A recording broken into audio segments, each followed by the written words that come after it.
الحمد لله وكفى وسلام على عباده الذين اصطفى والصلاة والسلام على حبيبه المصطفى صلى الله عليه وسلم وعلى آله وأصحابه أجمعين أما بعد فأعوذ بالله من الشيطان الرجيم بسم الله الرحمن الرحيم يا أيها الناس قد جاءكم برهان من ربكم وأنزلنا إليكم نورا مبينا صدق الله العظيم وبلغنا رسوله النبي الأمين الكريم ونحن على ذلك لمن الشاہدین۔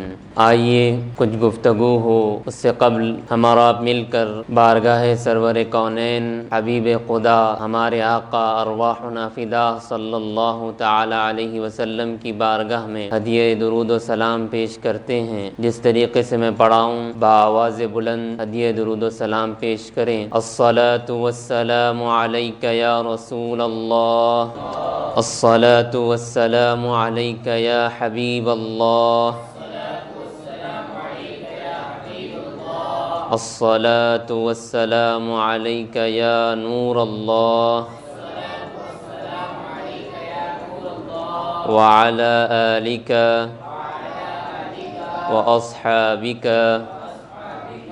یا حبیب اللہ صلی اللہ تعالی علیہ وسلم۔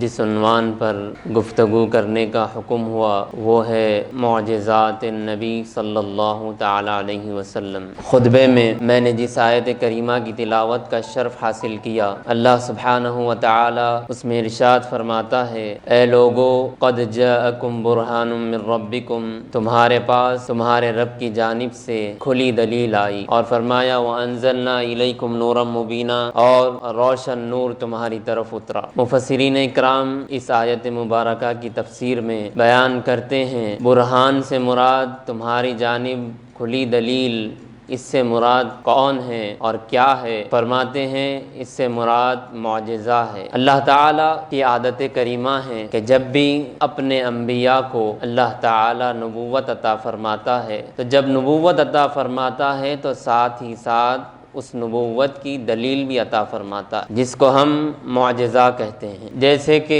اللہ تعالیٰ نے حضرت موسیٰ علیہ السلام کو نبوت عطا فرمائی وادی سینا میں، نبوت عطا فرمائی اور حکم فرمایا کہ جاؤ فرعون کے دربار میں اور اس کو دعوت دین دو، دعوت توحید دو، دعوت رسالت۔ پر ساتھ ساتھ جب تم اس کے پاس جا رہے ہو، جس دعوے کے ساتھ جا رہے ہو وہ ضرور اس چیز کی دلیل پوچھے گا۔ تم نبی بنا کر بھیجے جا رہے ہو تو نبی ہونے پر دلیل پوچھی جائے گی۔ تو اللہ تعالیٰ نے حضرت موسیٰ علیہ السلام کو دو معجزات عطا فرمائے، ایک ید بیضا کا کہ آپ اپنا سیدھا ہاتھ اپنے پہلو میں ڈال کر نکالتے تو ہاتھ روشن ہو جاتا، یہ معجزہ عطا فرمایا، اور دوسرا معجزہ جو عطا فرمایا وہ آپ کے عصا میں عطا فرمایا۔ اس حوالے سے قرآن میں اس واقعے کو نقل کیا گیا، اللہ تعالیٰ نے آیات کے ذریعے نازل فرمایا۔ اللہ تعالیٰ حضرت موسیٰ علیہ السلام سے سوال فرماتا ہے وما تلک بیمینک یا موسیٰ، اے موسیٰ تمہارے سیدھے ہاتھ میں کیا ہے؟ اللہ تعالیٰ سے گفتگو چل رہی ہے حضرت موسیٰ علیہ السلام کی، اور اس وقت حضرت موسیٰ علیہ السلام کے ہاتھ میں عصا ہے۔ اللہ تعالیٰ بھی جانتا ہے کہ وہ کیا چیز، حضرت موسیٰ علیہ السلام اس سے کیا کرتے ہیں، پر اللہ تعالیٰ سوال فرما رہا ہے کہ اے موسیٰ تمہارے سیدھے ہاتھ میں کیا ہے۔ یہاں پر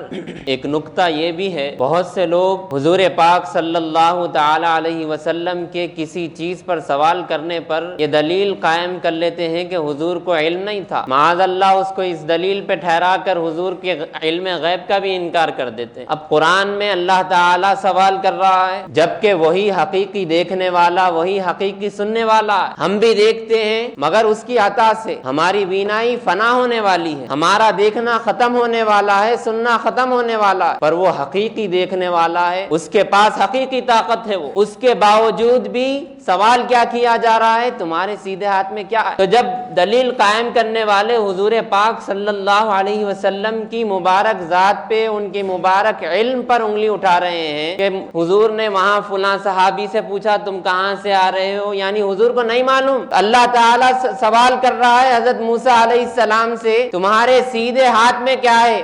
معاذ اللہ، اللہ تعالیٰ کو نہیں پتا؟ اللہ تعالیٰ جانتا ہے، پر اس طرف توجہ دلانا چاہتا ہے تمہارے جو ہاتھ میں ہے وہ معمولی چیز نہیں ہے، پر بتانا ہے کہ تم اس سے کیا کیا کرتے ہو۔ وَمَا تِلْكَ بِيَمِينِكَ يَا مُوسَىٰ، اے موسیٰ تمہارے سیدھے ہاتھ میں کیا ہے؟ حضرت موسیٰ علیہ السلام عرض کرتے ہیں ہِیَ عَصَایَ، اے اللہ یہ میرا عصا ہے، میری لاٹھی ہے، اور میں أَتَوَكَّأُ عَلَيْهَا وَأَهُشُّ بِهَا عَلَىٰ غَنَمِي، میں اس پر سہارا لیتا ہوں، ٹیک لیتا ہوں، اور اس کے ذریعے میں بکریوں کو ہانکتا ہوں، یہ دو کام کرتا ہوں۔ ساتھ ساتھ فرمایا وَلِيَ فِيهَا مَآرِبُ أُخْرَىٰ، اور اس سے میں اور دوسرے کام بھی کرتا ہوں۔ مختلف کام ہوتے ہیں، آپ دیکھیں لکڑی کے ذریعے اب بکریاں چڑھاتے ہیں، درخت آتا ہے تو درخت کے پتے بھی توڑے جاتے ہیں، مختلف کام ہوتے ہیں، وہ بیان کر دیا۔ اللہ تعالیٰ نے جب اس طرف توجہ دلائی اور انہوں نے بیان کیا کہ یہ چیز کرتا ہوں، یہ میری لکڑی ہے، تو اللہ تعالیٰ نے حکم فرمایا کہ اس کو زمین پر ڈال۔ جب حضرت موسیٰ علیہ السلام نے اس لکڑی کو زمین پر ڈالا، وہ لکڑی نہ رہی بلکہ بڑا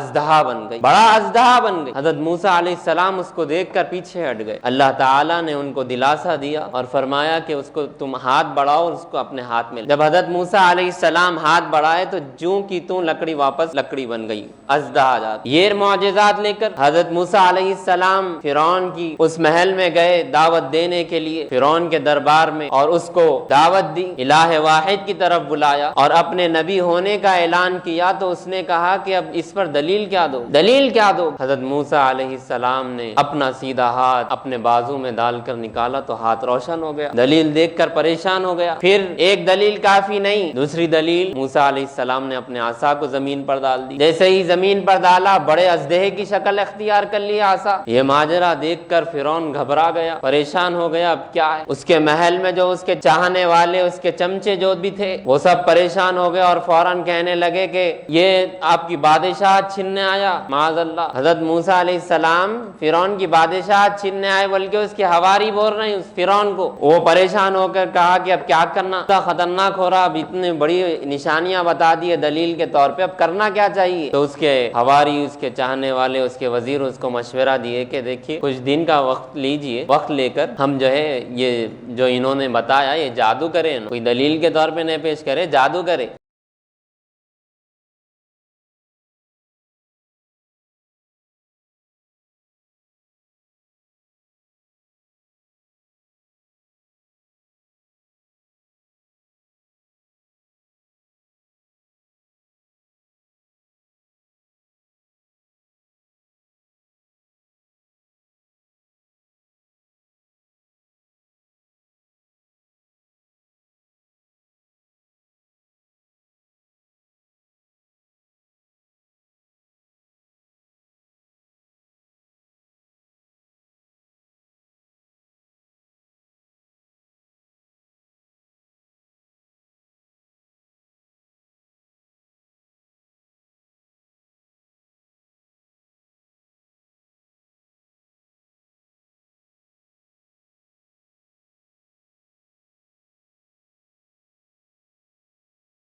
تو ہم اور وہ دور کس کا تھا؟ جادوگروں کا تھا، بڑے بڑے جادوگر، اپنے آپ کو میں بولنے والے جادوگراں تھے۔ حضرت موسیٰ علیہ السلام کے سامنے بولے کہ ٹھیک ہے کچھ دن کا وقت دے دو، ہم بھی ہمارے پاس سے لے کے آئیں گے لوگوں کو، تم جو پیش کرے اس کے توڑ کے لیے لے کر آئیں۔ اب فرعون نے اپنے چاہنے والوں کو بھیج دیا، وزیروں کو، خادموں کو بھیجا، مختلف علاقوں میں چن کر لاؤ، بڑے بڑے جادوگروں کو، ماہر جادوگروں کو چن کے لاؤ۔ تقریباً 70,000 جادوگروں کو لوگ چن کر لائے اس کی سلطنت میں سے، لے کر آ کر بڑے میدان میں جمع ہوئے، حضرت موسیٰ علیہ السلام کے مقابل میں ٹھہرایا گیا۔ مقابلہ شروع ہونے کی باری آئی تو وہ جادوگر ایک کام کیے کہ وہ مقابلہ شروع ہونے سے پہلے جب فرعون نے کہا کہ چلو مقابلہ کرو، حضرت موسیٰ علیہ السلام جب ان کے سامنے آئے تو وہ لوگ حضرت موسیٰ علیہ السلام سے پوچھنے لگے، آپ پہلے ڈالیں گے عصا، آپ پہلے اپنا جو ہے معجزہ بتائیں گے یا ہم اپنا پہلے جادو بتانا؟ حضرت موسیٰ علیہ السلام نے فرمایا کہ پہلے تم کر لو۔ وہ 70,000 جادوگر، کسی کے پاس رسی ہے، کسی کے پاس لکڑی ہے، کسی کے پاس قلم ہے، مختلف چیزیں ہیں، اور ان سب چیزوں سے وہ لوگ جیسے ہی وہ زمین پہ ڈالے تو سانپ بن گئے، جادو ہے، سانپ بن گئے، سانپ بن کر وہ میدان بھر کے حضرت موسیٰ علیہ السلام کی طرف بڑھ رہی۔ دیکھنے والے پریشان، سانپ ہے۔ حضرت موسیٰ علیہ السلام مطمئن ہیں کیونکہ جو چیز اللہ نے عطا کی اس کے سامنے یہ کچھ بھی نہیں ہے۔ جب وہ سانپ کی شکل بن کر وہ رسی، وہ لکڑیاں حضرت موسیٰ علیہ السلام کے آگے قریب آ رہے ہیں، سامنے آ رہے ہیں، حضرت موسیٰ علیہ السلام کو اللہ تعالیٰ حکم فرماتا ہے موسیٰ لاٹھی ڈال دو، جو معجزہ دیا ہے ڈال دو۔ جیسے ہی اپنا عصا زمین پر رکھتے ہیں، بڑے اژدہے کی شکل اختیار کرتا ہے، منہ کھولتا ہے، لمحے میں پورے سانپ، پورے رسیاں اس اژدہے کے منہ میں چلے۔ معجزہ، جادو جہاں ختم ہوتی وہاں سے معجزہ شروع ہوتا۔ تو منہ کھولا تو تمام پورا میدان بھر کے جو سانپ تھے پورے اس کے منہ میں آ گئے۔ اب جب حضرت موسیٰ علیہ السلام اپنا ہاتھ آگے بڑھائے تو پھر وہ اژدہا جا کر لکڑی بن گئی، مگر اب اتنے سب چیزاں کھانے کے بعد وہ لکڑی موٹی ہوئی، کیا ہوئی؟ تو مفسرین فرماتے ہیں جب ہاتھ بڑھا کر واپس لیے تو جیسی لکڑی تھی ویسی کی ویسی ہو۔ معجزہ بتایا گیا۔ اب کیا ہوا یہ دیکھ لیے۔ اب جو فن کا ماہر رہتا وہ نہیں بول سکتا جادو کہاں تک ہو سکتی۔ وہ 70,000 جادوگر یہ دیکھ کر سجدے میں گر گئے۔ قرآن پاک اس بات کو بیان کرتا ہے، فوراً یہ دیکھے اور سجدے میں گر گئے اور کہنے لگے کہ ہم موسیٰ اور ہارون کے رب پر ایمان لاتے ہیں۔ اب جو ایمان لائے، فرعون بھی دیکھا، فرعون کے دربار میں رہنے والے بھی جو ہے معجزہ دیکھے حضرت موسیٰ علیہ السلام کا، ان کے دل پہ اثر نہیں ہوا۔ یہ 70,000 جادوگر، یہ لوگ فوراً ایمان کیسا لا لیے؟ تو واقعے کے دوران میں نے ایک بات کہی کہ جب مقابلہ شروع ہو رہا تھا وہ جادوگر ادب کا تقاضا کیے، ادب کو ملحوظ رکھے، کیا کرے؟ جب مقابلہ شروع ہو رہا تھا تو موسیٰ علیہ السلام کی بارگاہ میں عرض کرے کہ آپ پہلے ڈالیں گے یا میں حملہ پہلے ڈالنا؟ جرت نہیں کیے بلکہ پہلے اجازت لیے کہ ہم پہلے ڈالنا یا آپ پہلے ڈالنا۔ یہ ادب کرنے کا صلہ اللہ تعالیٰ نے ان کو یہ عطا فرمایا، ان کے دلوں میں ایمان کو بھر دیا، اور ایسا ایمان کہ فرعون دیکھا اب سجدے میں چلے گئے، یہ کیا بات ہو گئی، پوری کایا پلٹ گئی، ان لوگ تو میرے کو منوانے آئے تھے، یہ لوگ خود ایمان لا لیے، یہ کیا معاملہ ہے؟ اس نے کہا میرے سے بغیر پوچھے ایمان کیسا لائے؟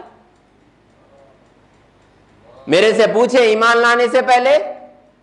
اب میں کیا کروں گا، تمہارے ایک ہاتھ کو کاٹوں گا، اگر سیدھے ہاتھ کو کاٹوں گا تو بائیں پیر کو کاٹوں گا، تمہاری زندگی مشکل ہو جائیں گی۔ اب ہاتھ پیر کٹ گئے تو کیا کر سکیں گے؟ جب اس نے وارن کیا اور تمہیں سولی پر چڑھا دوں گا، لَأُقَطِّعَنَّ أَيْدِيَكُمْ وَأَرْجُلَكُمْ من خلاف ثم لأصلبنكم اجمعین او کما قال اللہ عز وجل۔ کیا فرمایا؟ اس نے کیا کہا؟ اللہ تعالیٰ نے قرآن پاک میں اس کی بات بھی نقل فرمائی کہ جب فرعون دیکھا تو اس نے وارن کیا، اس نے کہا اگر تم میرے سے بغیر پوچھے ایمان لا لیے فوراً چھوڑو، اگر نہیں چھوڑو گے تو میں تمہارا ایک طرف کا ہاتھ کاٹوں گا، ایک طرف کا پیر کاٹ دوں گا اور تمہیں سولی پر چڑھا دوں گا، سولی پر لٹکا دوں گا۔ ایمان لا کر کتنی دیر ہوا ان لوگوں کو؟ ہیبت کھانا چاہیے تھا نہیں کھانا چاہیے تھا؟ بڑا بادشاہ اس کی حکم پہ سب چل رہا ہے، ظاہر تو یہی ہے۔ تھوڑی دیر میں اس کی بات ماننے، اور ان لوگ کا حال کیسا تھا جادوگروں کا، جب مقابلے کے لیے بلایا گیا تو ان لوگ بھی بولے ہم تمہاری طرف سے لڑیں گے مگر انعام کیا ملے گا؟ تو اس نے کہا تھا کہ میں تمہارے کو مقرب بنا کر رکھوں گا، میرا ساتھی بنا کر رکھوں گا، یعنی اپنے قریب کر کر رکھوں گا۔ بادشاہ کے قریب رہنا معمولی بات، کوئی پہلوان ہے، کوئی جو ہے پاورفل آدمی ہے، انہیں بولا ارے تم اپنے چھے، بولے تو خوش خوش، ارے میرے کو وہ پہلوان اپنا بول دیا، اب اپن کچھ بھی کر سکتے، ہے تھا نہیں رہتا انسان کی فطرت۔ انہیں تو بادشاہ خدائی کا دعویٰ کر دیا، اتنی اللہ تعالیٰ نے اس کو طاقت دی۔ ویسا اس نے کہا کہ میں تمہارے کو اپنے قریب کر لوں گا۔ ان لوگ بولے چلو بہت اچھی بات، انعامات تو ملتے رہتے، جب قریب ہی ہو جائیں گے تو پھر اور انعامات کتنے ملیں گے۔ سوچ، یہ فرعون کی صحبت، فرعون کا سنگت، ان لوگ اس کو خوشی منانے والے، اللہ کی وحدانیت کو قبول کرے بعد ان کا ایمان کیا ہے؟ جب اس نے وارن کیا، اس نے دھمکی دی، تو وہ لوگ فوراً کہنے لگے قالوا انا الی ربنا منقلبون۔ کیا بول رہی؟ کیا بولنے لگے وہ لوگ؟ ارے تم کیا لٹکاؤ گے، کیا مارو گے؟ مرنے کے بعد ہمیں کہاں جانا ہے؟ ہم اپنے رب کی طرف لوٹنے والے ہیں۔ کس چیز کی دھمکی دے رہے ہو؟ ایک ادب کا تقاضا ان لوگوں نے ملحوظ رکھا، ادب کو ان لوگوں نے ملحوظ رکھا تو اللہ تعالیٰ نے ان کے دلوں کو ایمان سے ایسا بھر دیا کہ ان کو موت کا خوف بھی نہیں رہا۔ یہ ادب بھی ہے۔ تو معجزے کی بات ہو رہی ہے، اللہ تعالیٰ معجزات عطا فرماتا، اور جس دور میں جو چیز یا جو فلسفہ بولیے یا جو چیز عروج پر ہوتی، اللہ تعالیٰ اس کے مقابل میں معجزہ عطا فرماتا۔ حضرت موسیٰ علیہ السلام کا دور جادوگروں کا تھا، اللہ تعالیٰ اس کے مقابل میں معجزہ عطا فرمایا۔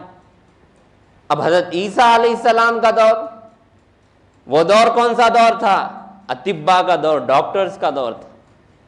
ایک سے ایک بڑا ڈاکٹر، یہ تمہارے کو یہ بیماری ہے میں یوں علاج کر دیتا ہوں، یہ بیماری ہے یہ علاج کر دیتا ہوں، بڑے بڑے دعوے کرنے والے ڈاکٹرز اس دور میں۔ اللہ تعالیٰ نے حضرت عیسیٰ علیہ السلام کو معجزات عطا فرمائے۔ اس دور میں ڈاکٹرز کس چیز سے عاجز تھے؟ اطباء بڑے بڑے دعوے کرنے والے کس چیز میں کمزور تھے؟ کوئی کوڑی کا مریض آتا سفید دھبے والا، اس کو ان ڈاکٹروں کے پاس لے جاتے تو وہ بولتے کہ نہیں اس کا علاج نہیں ہے۔ کوئی بھی ڈاکٹر، ماہر سے ماہر ڈاکٹر کہنے اس دور میں لے جاتے تو بولتے اس کا علاج نہیں۔ اندھا ہے، ماں پیٹ، اللہ تعالیٰ نے اس کو آنکھیں ہی نہیں دی، ویسا شخص ہے، ویسا ہے، اس کو لے جا کر ذرا تم اتنے ماہر ڈاکٹر ہیں نا، اس کو آنکھوں کا کچھ تو بھی علاج کرو، اس کو دکھے جیسا، اللہ نہیں، ہم نہیں کر سکتے۔ اب یہ دو چیزیں ہیں۔ اس سے بڑی بات، مردے کو لے کے آ کر سامنے رکھے تو کون ڈاکٹر آج بھی زندہ نہیں کر سکتے کوئی بھی۔ اللہ تعالیٰ نے حضرت عیسیٰ علیہ السلام کو پھر ویسے معجزات عطا فرمائے۔ انی ابری الاکمہ والابرص واحیی الموتى باذن اللہ۔ ارے تم اپنے آپ کو بڑے بڑے ڈاکٹر سمجھ رہی، دعوے بہت کر رہی، تم یہ بیماریوں کا علاج نہیں کرتے، لاؤ میرے پاس اندھے کو، میں اندھے کو بینائی دے دوں گا۔ کوڑی کے مریض کو میرے سامنے لاؤ، میں اس پر ہاتھ پھیر دوں گا، اس کا کوڑی کا مرض ختم۔ اچھا چلو یہ تو زندہ لوگ تھے، مردے کو میرے سامنے لاؤ، اللہ کے حکم سے میں دعا کروں گا وہ زندہ ہو جائے گا۔ معجزات معجزات، اللہ تعالیٰ جب نبوت عطا فرماتا ہے تو معجزہ بھی عطا فرماتا ہے۔ اب اپنے نبی کو بھیجنے کی باری آئی، پیارے آقا صلی اللہ علیہ وسلم کو جب بھیجنے کی باری آئی تو فرمایا اے لوگو۔ اچھا پھر یہاں پر خطبے میں نے جو آیت پڑھی اس میں یا ایھا الذین آمنوا نے فرمایا، یا ایھا الناس فرمایا، اے لوگو، چاہے تم کسی مذہب سے تعلق رکھتے ہوں گے، چاہے کس دور سے تعلق رکھتے ہوں گے، کیونکہ حضور قیامت تک کے لیے نبی بنا کر بھیجے گئے. تو سب سے خطاب اللہ تعالیٰ فرما رہا ہے یا ایھا الناس، اے لوگو. اگر یا ایھا الذین آمنوا بولتا تو اے ایمان والو سنو، صحابہ سے آگے ایمان لانے والے ہیں تو ان سے، لوگوں سے کہہ رہا ہے میرا نبی ہے. سنو لوگوں، تمہارے پاس جو دلیل آ رہی ہے وہ میرا نبی آنے والا ہے. یعنی برہان سے مراد حضور پاک صلی اللہ علیہ وسلم کی ذات مراد لی ہے. انبیاء علیہم السلام کے معجزات گن لیے جا رہے ہیں، ان کو یہ معجزہ ملا، ان کو وہ معجزہ ملا. حضرت داؤد علیہ السلام کی بات کریں تو ان کے ہاتھ پہ وَأَلَنَّا لَهُ الْحَدِيدِ، میرے ہاتھ میں لوہا ہے، لوہا پگھل آٹے کے جیسا جو ہے پتلا ہو جاتا ہے اور میں اس کو جس شکل میں چاہے تبدیل کر دیتا ہوں. وَأَلَنَّا لَهُ الْحَدِيدِ، ان کے ہاتھ میں لوہے کو نرم کر دیا گیا. مختلف معجزات تو کسی نہ کسی، مگر فرمایا گیا، مفسرین فرماتے ہیں حضور پاک صلی اللہ علیہ وسلم کی ذات سراپا سرتاپا معجزہ ہے. کیسا معجزہ ہے؟ کوئی حضور پاک صلی اللہ علیہ وسلم کے بارگاہ میں حضور سے ملاقات کے لیے آتا اور جانے کے لیے چراغ نہ ہوتا تو وہ لوگ حضور کی مجلس سے اٹھ کر جاتے تو اللہ تعالیٰ جانے والوں کے ساتھ نور کر دیتا ہے، روشنی کر دیتا ہے. بخاری شریف کی روایت، دو اصحاب رسول حضور پاک صلی اللہ علیہ وسلم کی بارگاہ میں حاضر ہوتے ہیں ملاقات کے لیے. رات کا وقت ہوتا ہے، ملاقات کر لیے، واپس ہونے کے لیے جب نکلے تو رات ہے، اندھیرا ہے. اس وقت یا چراغ لینا پڑتا تھا، چراغ ان کے ساتھ نہیں ہے، بس وہ اپنے ساتھ ایک لاٹھی لے کر آئے، دونوں کے پاس ایک ایک لاٹھی تھی. حضور پاک صلی اللہ علیہ وسلم کی بارگاہ میں آئے اور جب واپس ہونے لگے، اندھیری رات ہے، اب کیسے واپس ہو رہے ہیں؟ تو حدیث پاک میں بیان کیا گیا کہ جب وہ جا رہے ہیں تو ان کی ایک لاٹھی میں اللہ تعالیٰ نے نور پیدا فرما دیا اور اس نور کی روشنی میں وہ رستہ طے کر رہے ہیں. اب دو اصحاب تھے، اب کوئی دو دوستاں بھی رہے تو کہیں نہ کہیں جا کے ان لوگوں کے گھر کا راستہ الگ ہوتا. اب یہ دونوں بھی ساتھ میں آئے، جہاں تک ساتھ چلنا تھا ساتھ میں گئے. اب آگے جا کر رستہ الگ ہو گیا دونوں کا، ایک ہی لاٹھی میں نور، ایک ہی لاٹھی میں روشنی ہے. اب کیا کرنا ہے؟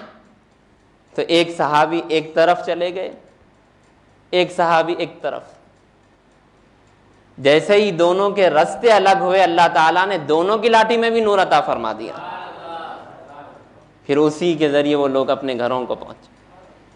حضور کی ذات سراپا معجزہ ہے. کوئی ان سے ملنے بھی آتا تو اللہ تعالیٰ ان کو نور کے ساتھ واپس کرتا، روشنی کے ساتھ واپس کرتا. پھر حضور پاک صلی اللہ علیہ وسلم جی کسی کنویں میں اپنی کلی کیا ہوا پانی ڈالتے تو وہ کنواں بھر جاتا. حضور پاک صلی اللہ علیہ وسلم کسی برتن میں اپنے انگلیاں مبارک کو ڈالتے، ہاتھ مبارک کو ڈالتے تو انگلیوں کے بیچ میں سے چشمے جاری ہو جاتے. کیا معجزے، کیا معجزے. حدیبیہ ایک کنویں کا نام، وہاں پر صحابہ اکرام جمع ہوئے، تقریباً 300 صحابہ وہاں پر جمع.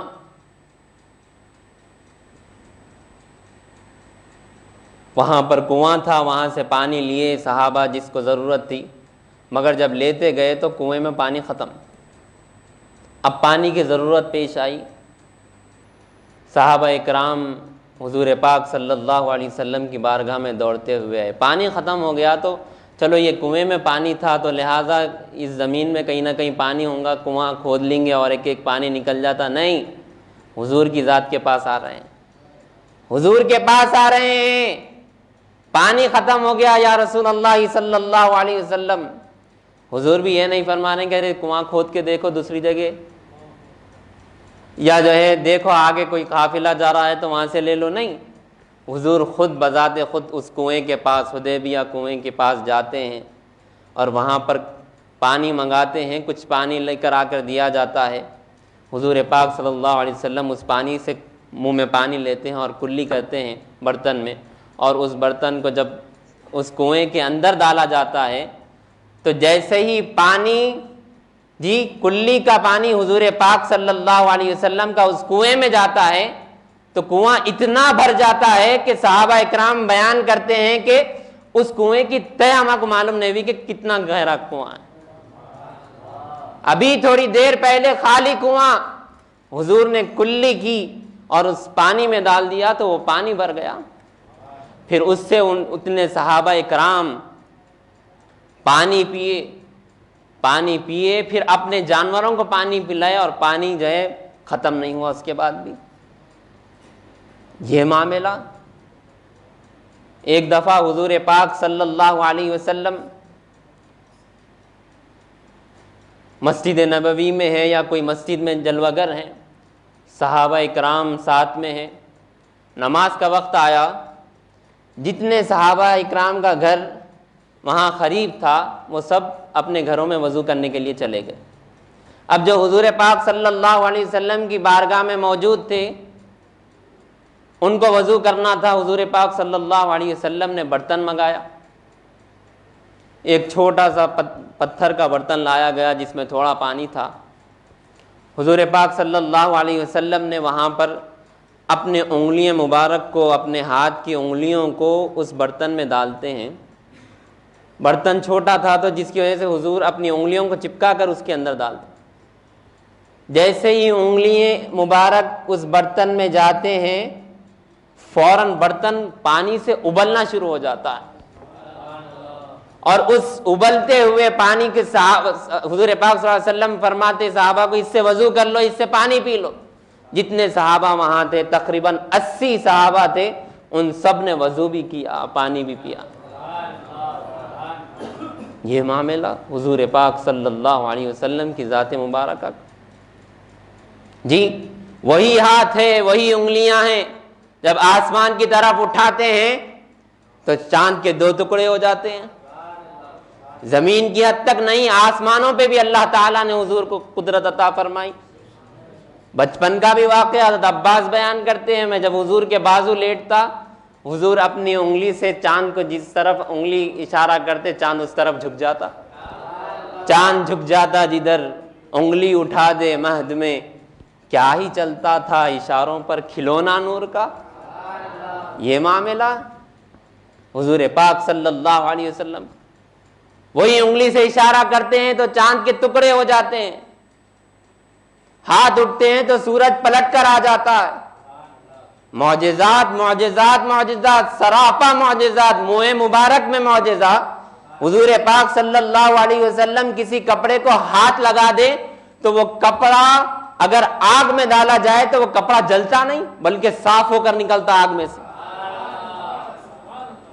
یہ معاملات حضور پاک صلی اللہ علیہ وسلم کی ذات مبارکہ سرتاپا معجزہ، اور ان معجزات میں سب سے بڑا معجزہ قرآن پاک کا معجزہ ہے۔ قرآن پاک کا معجزہ اللہ تعالیٰ نے حضور پاک صلی اللہ علیہ وسلم کا عطا فرمایا، اور ساتھ ساتھ اب اس وقت قرآن کا معجزہ عطا فرمایا تو ایسا معجزہ کہ اس وقت بڑے بڑے جو ہے ادب کے ماہر، گفتگو کے ماہر، اشعار لکھنے کے ماہر، ایک سے ایک تحریر لکھنے والے سب تھے کہ ان کی گفتگو سنیں، ان کی اشعار سنیں تو سب ان کے اشعار میں گم ہو جانا۔ ایسے ماہر کہ ایسے ماہر اپنے آپ کو عرب دوسرے کو عجم کہتے، دوسروں کو گنگا کہتے، اتنے اپنے آپ کو علم والے بولنے والے۔ جب قرآن نازل ہوا تو قرآن کے مثل لاؤ تو نہیں لا سکے، ایک آیت بھی قرآن کی مثل نہیں لا سکے، نہ آج تک بھی کوئی نہیں لا سکا۔ اس دور میں تو ماہر تھے، دعوے کرنے والے تھے کہ ہم یہ گفتگو کرتے، ہم تمہارے سے اچھا لکھتے، ہم تمہارے سے اچھی گفتگو کرنے والے۔ پر جب قرآن پیش کیا گیا تو اس کے سامنے سب جو ہے پھیکے پڑ گئے۔ تیرے آگے یوں ہیں دبے لچے فصحا عرب کے بڑے بڑے، کوئی جانے منہ میں زبان نہیں بلکہ جسم میں جان نہیں۔ ارے بڑے بڑے گفتگو کے دعوے کرنے والے کیسے ہو گئے؟ امام اہل سنت فرماتے ہیں کہ وہ گنگے نہیں بلکہ وہ لوگ حضور کے سامنے مرے ہوئے لوگوں کے جیسے ہو گئے، مردہ ہو گئے، وہ حالت ہو گئی ان کی۔ یہ معجزہ عطا فرمایا گیا اللہ تعالیٰ نے حضور کو۔ تو اب صرف عرب کے لیے حضور بھیجے نہیں گئے تھے، بلکہ قیامت تک آنے والی انسانیت کے لیے حضور نبی بنا کر بھیجے گئے۔ تو قیامت تک ماہر سے ماہر ڈاکٹر آنے والے ہیں، قیامت تک ماہر سے ماہر سائنسداں آنے والے ہیں، مگر حضور پاک صلی اللہ علیہ وسلم کے معجزات کا مقابلہ نہیں کر سکیں گے۔ جنگ کے دوران ایک صحابی رسول کی پیشانی پر تیر آ کر لگا یا کچھ مار لگی تو خون بہنے لگا، اور وہ صحابی وہاں پر جب جنگ ہوتی ہے تو مرہم پٹی کرنے والے بھی ہوتے ہیں، زخم آیا چلو ان کو پٹی بندھو، ان کو جو ہے ریسٹ دلاؤ، پر جیسا زخم آیا جنگ کے بعد وہ کسی ڈاکٹر کے پاس یا مرہم پٹی کرنے والے کے پاس نہیں جا رہی، وہ صحابی رسول حضور کے پاس دوڑتے ہوئے آ رہے ہیں، حضور میں کو یہاں مار لگ گئی ہو، کیا ہوتا ہے؟ حضور یہ نہیں پا رہے ادھر یہاں فلاں مرہم پٹی کرنے والوں کو بلاؤ، ان سے پٹی بنانے لگاؤ، نہیں، جیسے ہی وہ حضور کی بارگاہ میں آتے ہیں تو حضور پاک صلی اللہ علیہ وسلم ان کی پیشانی پہ سے خون پہنچتے ہیں، ان کے چہرے پہ سے خون پہنچتے ہیں، جیسے ہی حضور پاک صلی اللہ علیہ وسلم کا دست مبارک ان کی پیشانی پہ لگتا ہے، اس زخم پہ لگتا ہے، وہ زخم فوراً سوکھ جاتا ہے، گویا کہ وہ زخم ان کو تھا ہی نہیں۔ اب بولیے قیامت تک ڈاکٹر آنے والا ہاتھ سے شفا کر سکتا؟ حضور کا مقابلہ نہیں۔ اب سائنسداں آنے والے ہیں، مختلف دعوے کرنے والے ہیں، یا جو ہے ٹرینز بنانے والے ہیں، اب بتائیے بیت المقدس تک مسجد حرام سے کوئی لمحے میں جا کے آ سکتا؟ آج بھی نہیں آ سکتا۔ جا کے آنا تو دور کی بات، صرف جا بھی نہیں سکتا لمحے میں، اتنے ماہر ہیں نا، اتنی سپیڈ جاتے، پلین ہے سیکنڈوں میں پہنچ جاتا، بتائیے بیت المقدس کو کون جاتا سیکنڈوں میں؟ جا کے آئے تک پھر گھر کی کنڈی بھی ہلنا یا لاک ڈالے سو اس کا جو ہے کیا بولتے اپنے جہاں بیٹھے تھے وہ بیٹھے سے اٹھے کی جگہ کی گرماہٹ بھی رہنا۔ کوئی دعویٰ کرنے والا اب دعویٰ تو نہیں کر سکتا، پر اللہ تعالیٰ نے پھر یہاں تک محدود نہیں فرمایا، آسمانوں کی بھی سیر کرا دی، چاند تک جاتے جاؤ، مگر اس سے تجاوز کہاں کر سکتے؟ بتاؤ آسمان تک پہنچ سکتے ہو؟ ابھی تک بھی رو رہے ہو چاند تک جانے، بھائی فیل ہو جا رہا، بھائی یہ ہو جا رہا، وہ فلاں ملک جا رہا، بعض وقت شک ہونے لگ رہا کہ بھئی حقیقت میں جا رہے ہیں کہ الو بنا رہے ہیں، حقیقت ہے، بعض وقت شک ہو جا رہا نہیں وہ فلاں جگہ جو ہے سیٹ بنا ہوا ہے، وہاں پر ایسا چل کے بتائے کہ ویڈیوز بنا رہے ہیں، لوگوں کو الو بنا رہے ہیں، لوگوں کو بیوقوف بنا رہے ہیں، یہ بھی باتیں آ رہی ہیں۔ کس بات پہ؟ قرآن حدیث تو ہے نہیں کہ یقین کر لیا جائے کہ چندریان چلے گیا، وہ ہو گیا، خوش ہو جانا ملک نے ترقی کی، لوگ دعوے کر رہے ہیں، خوش ہو جانا ہے، پر تم چاند تک گئے، چاند کو تو حضور زمین پہ ٹھہر کے اشارہ کرے 2 ٹکڑے ہو گیا، تم اس پہ جانا فخر سمجھ رہے؟ تو حضور کا معجزات تو سراپا حضور پاک صلی اللہ علیہ وسلم کا اللہ تعالیٰ نے معجزات کا جامع بنا کر بھیجا، اسی لیے فرمایا قد جاءکم برہان من ربکم، یعنی تمہارے پاس اللہ کی جانب سے دلیل آ رہی، یعنی حضور پاک آ رہے ہیں، وہ خود نبوت کا اعلان کریں گے اور ساتھ ساتھ وہ خود جو ہے دلیل بھی ہیں، ان کی ذات خود دلیل بھی ہے۔ یہ اللہ تعالیٰ نے قرآن پاک میں ارشاد فرمایا۔